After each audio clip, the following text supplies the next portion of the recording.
Егер де манты түйуге ерінсеңіздер, дәл осы мини орамаларды жасап жеп көріңіздер. Бұл ораманы кей жерде жұпа нан деп те айтады.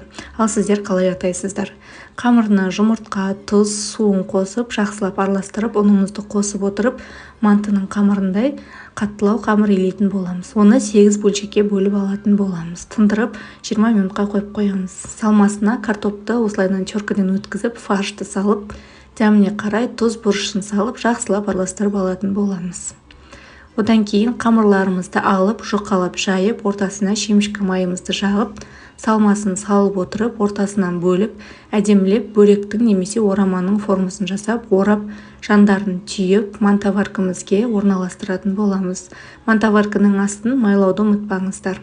Дәл манты сияқты піседі, 40 минут газде пісіріп аласыздар. Одан кейін кез келген соус түрімен ұсынсаңыздар да болады. Негізінде бұл жұпа нанды картоптың өзімен немесе сәбізбен, асқабақпен, тек қана етпен де жасай берсеңіздер болады. Қалып қалған шектеу жоқ, өздеріңіздің фантазияларыңызға байланысты. Ас болсын.